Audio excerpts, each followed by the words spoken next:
What's up, guys? Crippled YGO here. Uh, Today I have for you guys my regional deck profile. Yesterday I played the regional in Zoetermeer. Uh, yeah, I played XYZ Spam Spright, as I would like to call it. I went X3 out of 7 rounds. Personally, I haven't done this bad in like ages, I guess. Knowing that I won my last regional and I got second place the regional before, and even at my OTS championship I got third place. Um, yeah, I think I went 33 out of 100 players or something like that. So overall, not my best performance. Hope to do better soon. But we power on, we stay positive, and we look at the positive side. So I was kind of tired playing the Melfi Sprite variant, although it's really good. I just don't feel like it has a grind game going into turn 3, turn 4. This deck that I built myself kind of does, with the opening of the Spirit Gates, bringing back the Dark Beckoning Beast each turn.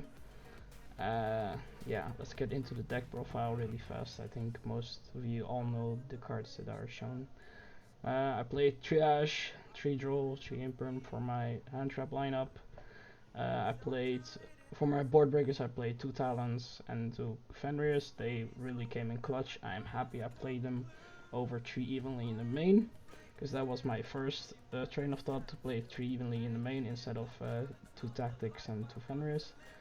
I play 1 Cap Shell, just depending on the matchup, I would special summon Capshell from Gigantic instead of the Ibli. If I feel my opponent doesn't have really, has an easy out for Ibli, I'll just special summon the Capshell to get the additional draw in my turn, and also in his turn when I put the Capshell under the Gym Buster. I played Ibli. I don't know. It just got outed every single time I summoned it by like people summoning Donor.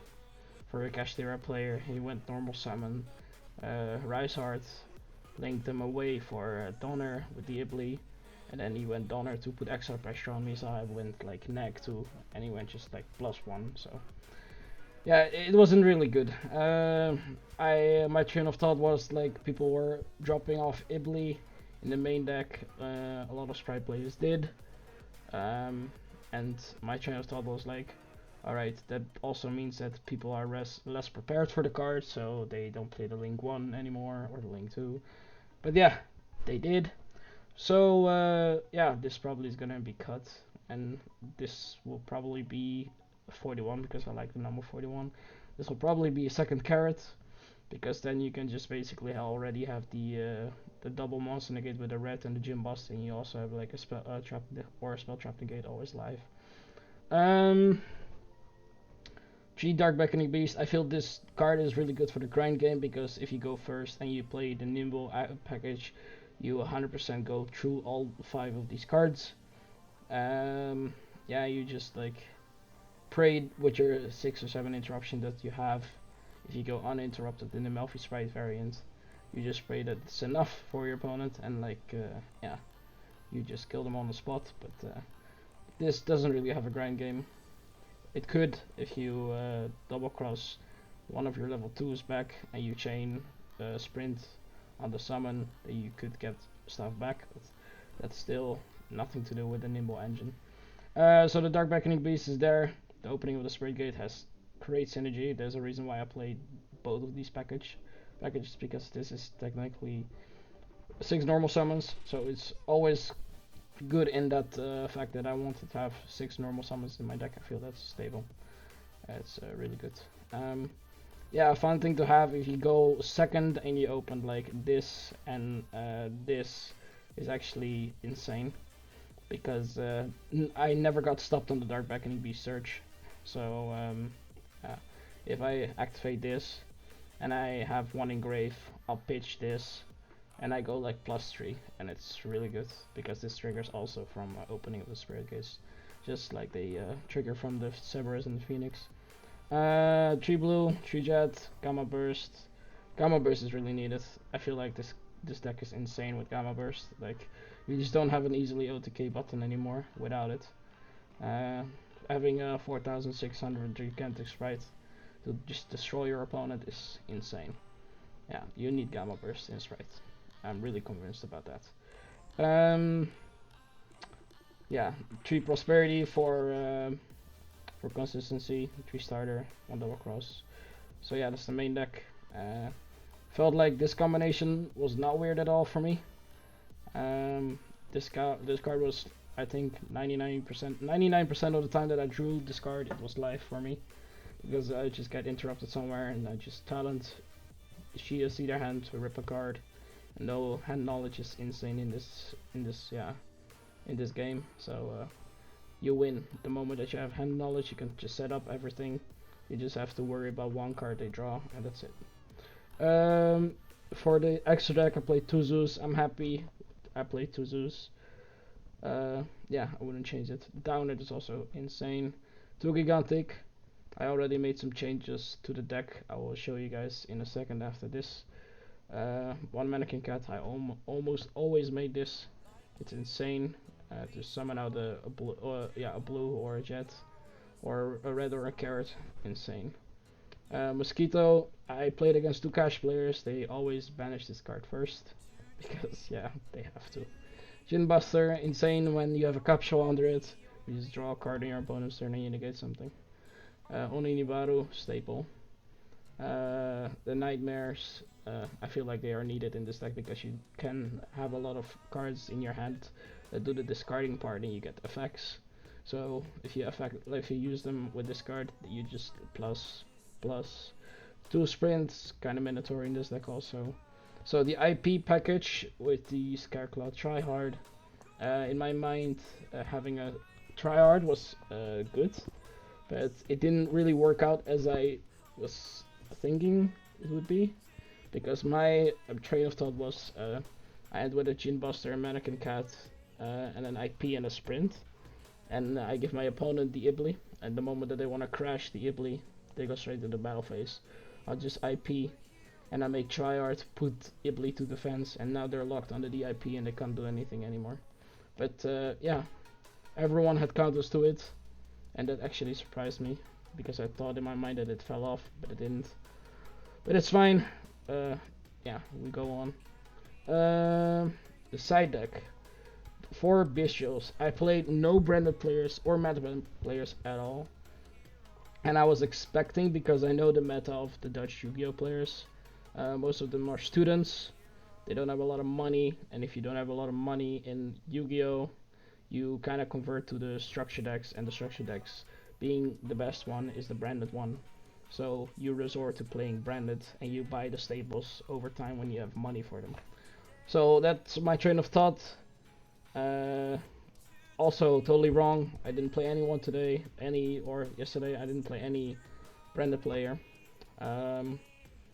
Yeah, kind of surprised me. But I'll keep that in mind going into the national season, and I'll definitely change my side deck up. I feel like this should have been either 2 Kurikara and 2 Nibs, or 3 Nibs and a Harpy Feather Duster, for example, or a Change of Heart. Chaos Hunter didn't summon it once at all, but I would still play it. Red Resonate, you have to for time. Evenly Matched, insane card. This is a staple, I feel like, in every single deck. Yeah, together with the 2 Cosmic Cyclones and the Smashers, this is literally also my back row removal, because I expected a lot of Dutch players playing Labyrinth or some back row deck, and yeah, I wasn't wrong about that, because I saw the breakdown and there were some Labyrinth players also in it. 3 Solemn Judgment. I feel you need it you need Solemn Judgment in this deck to counter an Evenly or something else. Also because if you there was a situation that came up that I opened Angler starter, Ibly, and Prosperity. I made a field of Gigantic and Red. I paused for a Judgment, and I gave my opponent an Ibly, thinking that this was in round 5. My opponent played Life Twin Spright, so you could ask me, well, Troy, why did you give your opponent an Ibly? Because Life Twin Spright plays a lot of Link monsters, but my train of thought was, they cannot starter under Ibly, So if they normal summon a Lila or a monster at all, I just judgment that, and they would be locked under the Ibli, and they would have to pass my turn. But what my opponent did, that's pretty good. I was really impressed by it.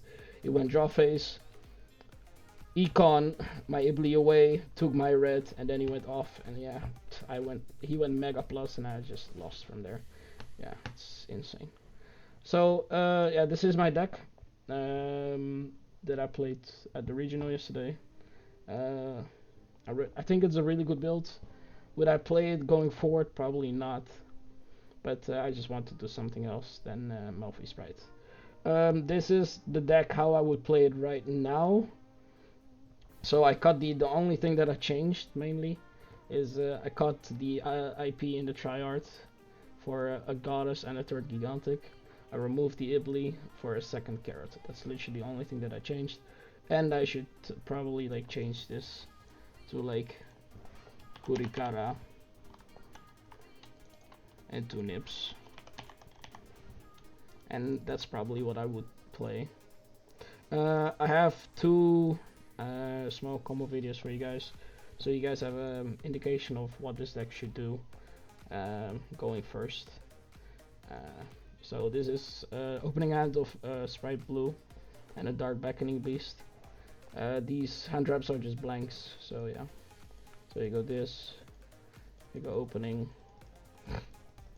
opening at another beast, then you additionally normal summon, and then you don't overlay these 2 for Gigantic, because if you Gigantic and if your Gigantic gets stopped, you cannot use this because the Gigantic detaches for effect, not for cost. So that means the 2 Darkening Beckoning Beasts would stay under the Gigantic, so that's not good. So you get the Jet, then you make Gigantic F, you dump this to grave, then you special the Ibli, then you go into Sprint, Sprint 1, Ibli 2, then you give them the Ibli,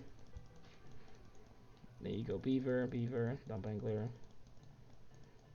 then you affect opening of the Spirit Gate, special the other one back, then you make Chimbuster, then you make Mannequin Cat with this, then you Jet effect, get starter, or you take Double Cross if you already have starter, you special the Carrot. You could also keep the starter, by the way, for your opponent's draw phase or whatever, but yeah, I feel like having a spawn trap negate and a monster negate right off the bat is really good. I feel like this board is really good. So yeah, that's I think that's this replay. Yeah, that's this replay. I'll show you guys the second one.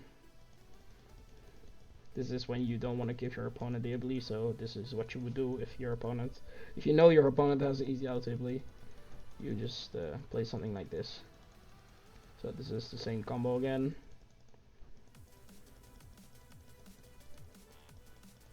Boom.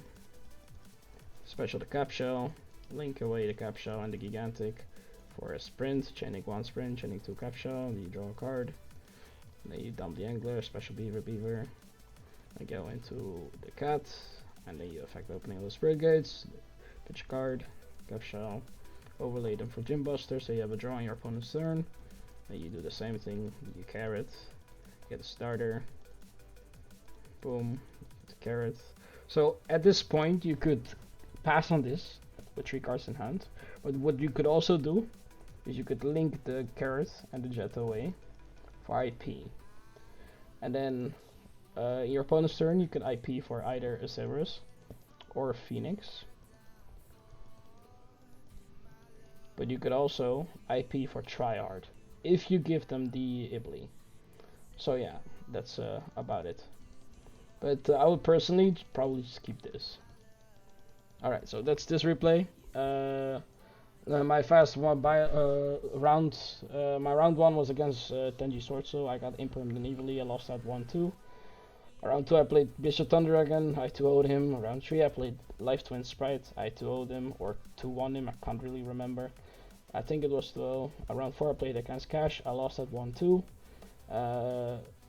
Round 5 I played Life Twin Spright, I got destroyed 0-2. Round 6 I play against Naturia Runic, I won that 2-1, and round 7 I won against Kashtera 2-0. So yeah, that's my deck profile. I hope you guys liked it. Yeah, make sure to subscribe and like. And if you guys have any questions, leave them down in the comment section down below. Thank you. Have a good day. Crippled by Geo signing out. Peace.